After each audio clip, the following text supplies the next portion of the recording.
fire department. Firefighter paramedic Timothy Nuttall knew what that meant. His heart skipped a beat. He raced to his equipment and he picked up his bag, which was meticulous. He approached his opening remarks as if he were telling a story to the jury. You know, the time, the morning, the alarm bell, we're living in a certain POV, a perspective of a firefighter, paramedic Timothy Nuttall, one of the first responders who came to the scene. And he looked up at Miss Reed and he said, "What happened?" And you'll hear her words through firefighter Nuttall. She said, "I hit him, I hit him, I hit him." He is important because he heard Karen say, "I hit him," meaning I hit John. And the prosecution says Karen confessed at the scene by saying these words, "I hit him, I hit him, I hit him." And the prosecution went on to play a clip of Karen's interview with Dateline correspondent Dennis Murphy, where she talks about that moment. I mean, I didn't think I hit him, but could I have clipped him? Could I have tagged him in the knee and incapacitated him? He didn't look mortally wounded as far as I could see, but could I have done something that knocked him out and in drunkenness and in the cold didn't come to again? And this would have been the moment you dropped him off at the party. Would have had to. Karen contends that she phrased it as a question, not as a statement, could I have hit him? So by playing it, the prosecution apparently wants to show jurors that Karen, in the moment, was trying to work out how she could possibly have injured John with her car. Do you feel like Hank Brennan gave an outline of how the state will proceed with their case, Sue? What I think, Andrea, is that he focused on data. He focused on the technical aspects and the technology of the case. And he said all of those would show that Karen Reed killed John O'Keefe. I simply ask you to follow the evidence, follow the science, follow the data. Ignore speculation, surmise, conjecture. It will lead you to the truth. He also talked about John O'Keefe's cell phone at length, that it was found under John's body at the scene, and that it had a lot to say. He focused on location data, on health data, and interesting here, the temperature of the cell phone battery. You know, what he did was he picked plot points where John and Karen were and what the temperature was, you know, at certain points in their storyline that night. He also said there'd be evidence from the black box, he called it, from Karen's Lexus, her SUV. And some of that evidence will be new because the prosecution retested her car after the first trial. Now, Alan Jackson, who was on Karen's team for the first trial, he is back and he delivered the opening statement for the defense. What did he have to say? Well, Alan Jackson has such a different style in court than Hank Brennan. And you probably remember that, Andrea. Yes. I mean, Alan Jackson's style, right? He's more forceful and really understands the spectacle of a criminal trial. There was no collision with John O'Keefe. There was no collision. There was no collision. John O'Keefe did not die from being hit by a vehicle, period. Alan Jackson said the investigation was riddled with errors and corrupted from the start. Yes, he did. So right off the bat, Jackson focused on Michael Proctor, who was the lead investigator in the case, who sent demeaning and derogatory text messages about Karen during the investigation. This case carries a malignancy, one that has spread through the investigation. It spread through the prosecution from the very start, from the jump. A cancer that cannot be cut out, a cancer that cannot be cured. And that cancer has a name. And his name is Michael Proctor. Also, Sue, the defense has said that there was a coordinated effort among members of law enforcement and others to cover up John's death. That's right. I mean, they say that the people who were at the house during this party at Boston police officer Brian Albert's home, that they all worked together to create a story and to conspire to make her what Alan Jackson calls the outsider as the killer. In a pretrial decision, Sue, the judge put some limits on who the defense could present as alternate suspects. Have we seen that playing out yet. Well, so that constraint, Andrea, it's interesting, is really just for opening statements. So Jackson, in his opening, obviously didn't accuse anyone specifically, but he did draw the jury's attention to the behavior of some of the people who were at the party that night. You know, Brian Albert was the homeowner. Picture the scene. Blood-curdling screams. Ambulances, emergency lights on, fire engines, ladder trucks, paramedics, patrol vehicles, patrol cruisers, police officers, first responders, firefighters, all swarming all over Brian Albert's lawn. Literally feet under his bedroom window. Yet Brian Albert, a sworn peace officer, a first responder himself, never walked outside his house to see if he could help a fallen fellow officer on his own front lawn. I remember during the first trial, Brian Albert testified that he was asleep and had his window curtains closed at the time. Okay, so there is so much to this story. So much. So we'll get into all of it too, Andrea. We will, and it's even though this is the second trial, somehow it feels just as interesting as the first one. Thank you, Sue. We'll be hearing from you a lot. Thanks, Andrea. Can't wait. Up next, earlier this week, Lori Vallow Daybell made a final plea to the jury at her Arizona murder trial before deliberations began. What did they decide? Hey guys, Willie Geist here, reminding you to check out the Sunday Sit Down podcast. On this week's episode, I get together with country music superstar Eric Church to talk about his new album and taking an unconventional and uncompromising route to the top in Nashville. You can get our conversation for free wherever you download your podcasts. Every morning brings a fresh, new energy. This is Today with And no matter what the day holds, we come to the Today Show for all of it. When things are tough, we talk about it. When there's something to figure out, we dig into it. And when there's joy, we celebrate it. Because today is where it's all happening. We get the best start to every morning because we start it together. Watch the Today Show with Savannah Guthrie and Craig Melvin, weekdays at 7 a.m. on NBC. Citizens, since we each upgraded to Xfinity in our homes, the Wi-Fi has been booming. It's fair to say our town has officially become a boomtown. Mayor, will I be able to drop into multiplayer gaming battles with low lag? The lag won't be an issue, but your questionable skills may be. And what if I have hundreds of devices on the Wi-Fi? Purely hypothetical. Seems like a lot, but sure, hundreds of devices all booming together with the Xfinity Gateway. Yes, friends and neighbors, with Xfinity, the Wi-Fi is booming. Restrictions apply. Lori Vallow Daybell, a.k.a. Mommy Doomsday, has spent the last few weeks on trial in Phoenix, Arizona for conspiring to murder her fourth husband, Charles Vallow. Lori has also spent the last few weeks serving as her own defense attorney, arguing that her brother Alex shot Charles in self-defense. Did you see with your eyes, or hear with your ears, or personally witness me conspire with my brother Alex Cox to murder my husband Charles Vallow? No. On Monday, she left the jury with her closing arguments and deliberations began. Tuesday, they came back with a verdict. Here to fill us in is Nate Eaton, news director at East Idaho News, and he is also serving as an NBC News contributor on the case. Hi, Nate. You're actually in Phoenix, away from home, covering this. Yeah, I've been here the past few weeks, and what a ride it's been. Yeah, no kidding. So, Nate, before we get into the verdict, the big question when we last checked in with you was whether or not Lori would take the stand in her own defense. What happened?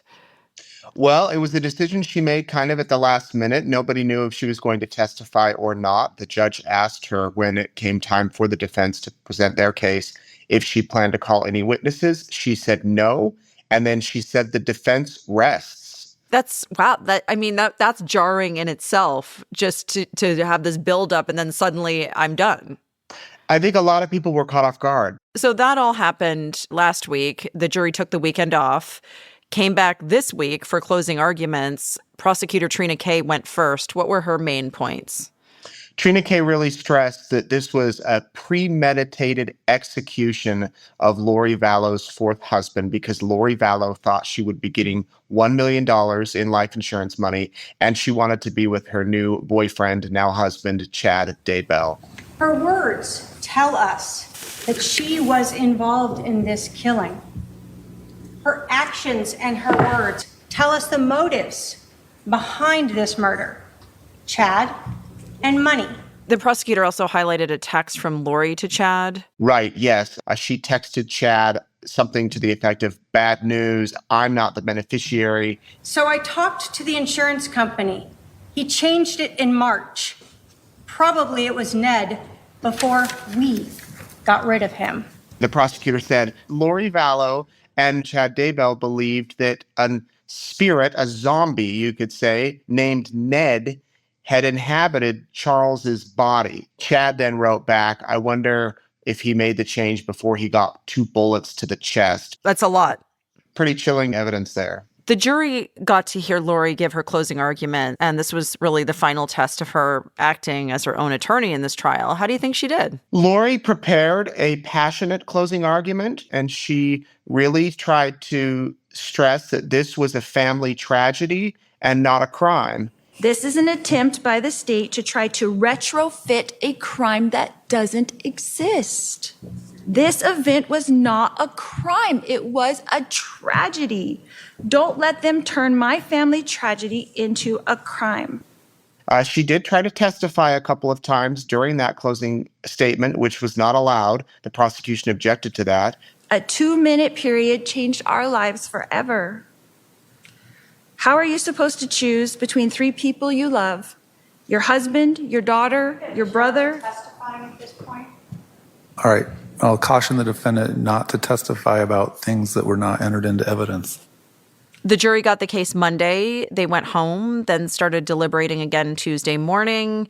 How long would you say in total they were deliberating on this? The first day, the jury deliberated about 17 minutes. That probably gave them enough time to pick a 4-person, and then they probably said, we're going to go home and sleep on this. They came back the next day on Tuesday, and they total deliberated a little less than 3 hours. All right. What was the verdict, Nate? Verdict was guilty. Lori Vallow had no reaction. She kept a very serious face. She stood up, walked out of the courtroom, and that was that. Any reaction from the courtroom? The family members who were there on behalf of Charles Vallow were smiling, felt relief. You know, it was just a very memorable day that's been almost 6 years coming. There was a lot the jurors didn't know about Lori Vallow and her history, and they were surprised as they, the trial was over and they were allowed to know these things about her. Very surprised, Andrea, shocked, you could say. They did not know anything about what happened in Idaho, that Lori Vallow is a convicted killer for killing her 2 children and her new husband's wife. They didn't know any of this. They didn't know that Dateline's done multiple episodes about this story. So as they were walking out of that deliberation room, somebody said, Google Tylee Ryan, her daughter. Mm-hmm. And one of the jurors I spoke with said they pulled it up right there and were stunned to see that Tylee was dead. And many of them said they were going to go home and watch all the Datelines and really get caught up to speed on this complicated, crazy case. What else did you hear from jurors that really stood out to you? Jurors really paid attention to Lori Vallow Daybell's behavior during the trial. Many days she just was like smiling and laughing and didn't seem to take anything very seriously. How much of that did that play into a factor in the decision? It did. They were not impressed with her defense as she represented herself. When it came time for the defense, they were hoping to hear something. They were hoping she would testify. When she simply said that she was resting, a lot of them were disappointed. They wanted to hear more. Do you think Lori wants her money back for representing herself?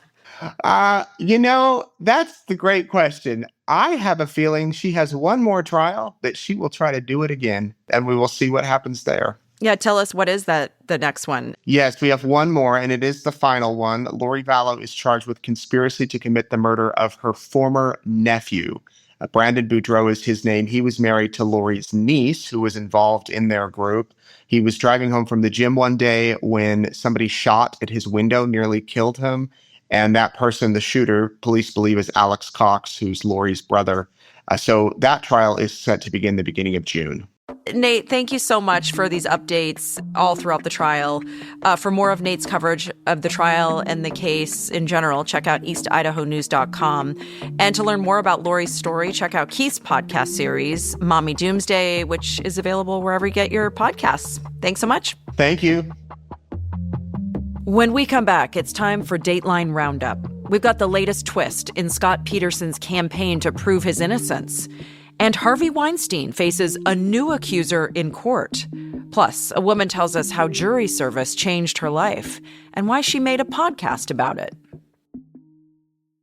Hey everybody, I'm Al Roker from The Today Show. Let's kickstart your wellness journey with the all-new Start Today app. Everything you need for a healthier you, all in one place. Fitness challenges for all levels, meal plans that are easy and delicious, and so much more.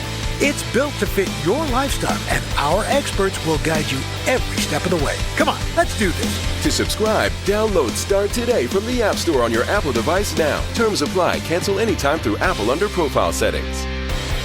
Now they had the final answer. Or did they? Nothing has more suspense than a Dateline mystery.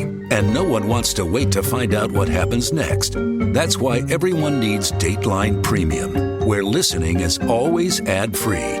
You get the whole story and nothing but the story. Or do you? Yes, actually, you do. Subscribe now on Apple Podcasts, Spotify, or DatelinePremium.com.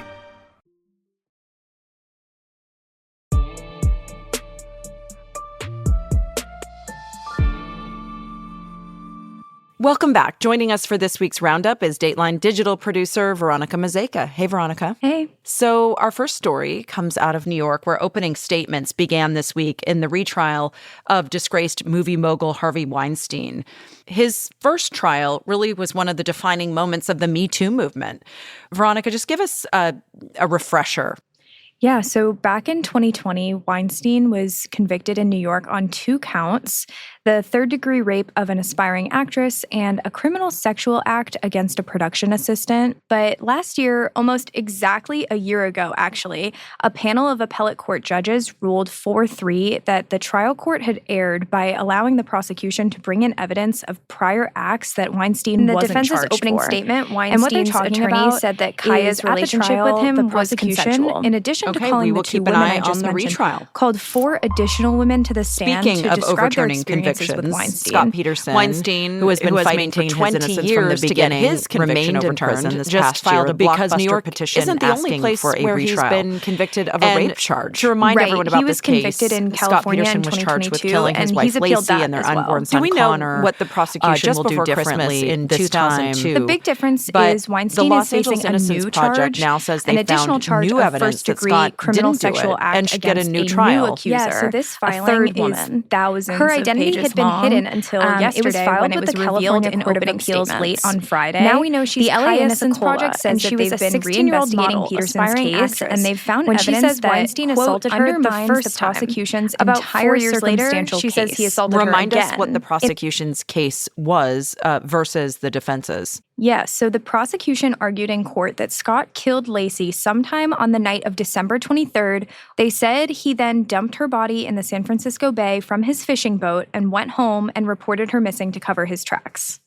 The defense said no, Lacey was alive when Scott left to go fishing on the morning of December 24th, and many neighbors saw her walking their golden retriever that morning. They say after she got back from that walk, Lacey saw people breaking into the house across the street and confronted them.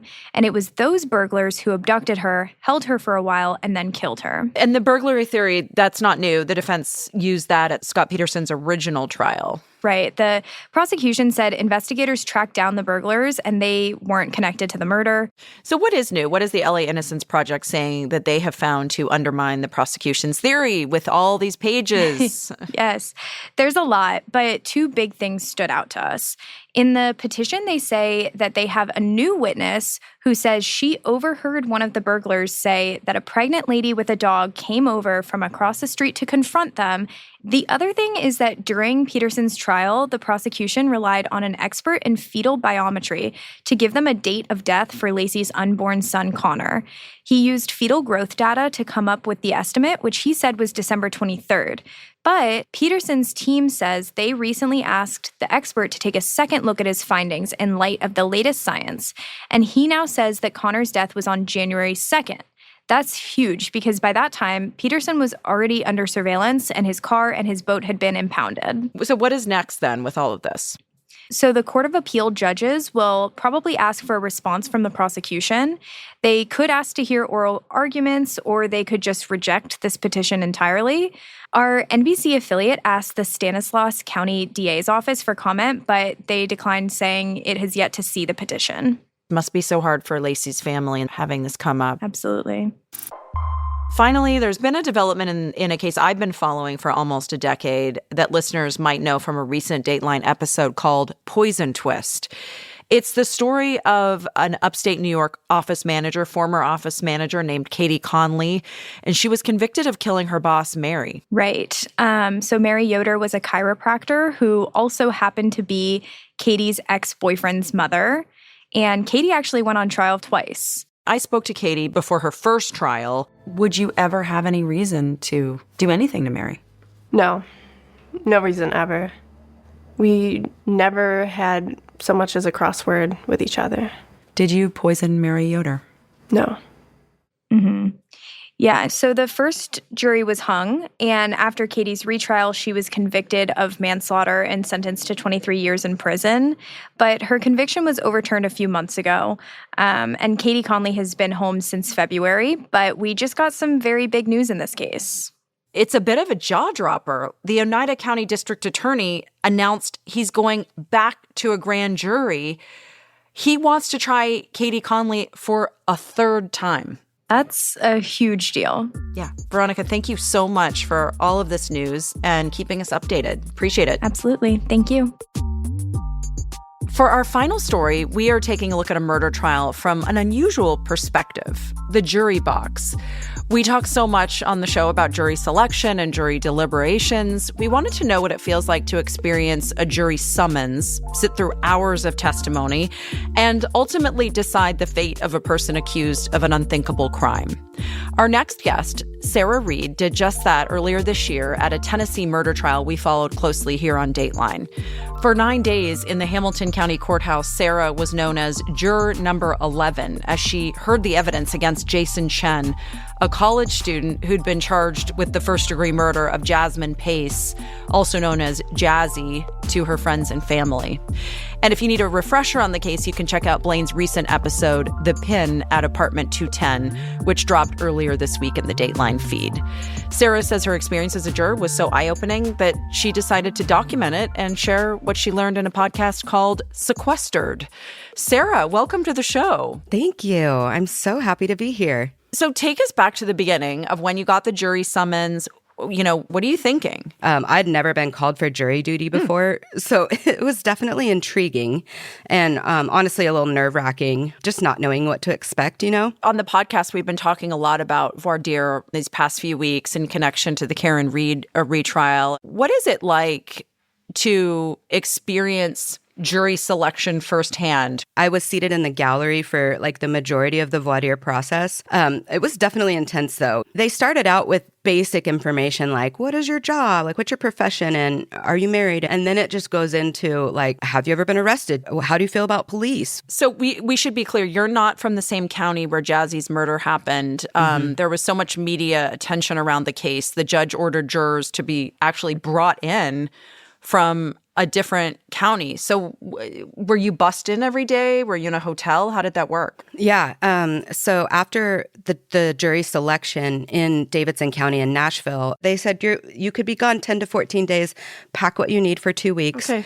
Meet back here at the courthouse Wow. on Sunday. And then they took our phones away at the beginning, right before we got in the vans. We put our luggage in and got in and drove to Chattanooga. And we were sequestered in a hotel for the whole trial. In the hotel, That is wild. you don't have your TV. They've taken like the clock radio out of there. Of course, we don't have our phone or anything. It's just silence. It was wild. You say on your podcast, you described it as grounding yet suffocating, like an unexpected social experiment. Yes. Yeah.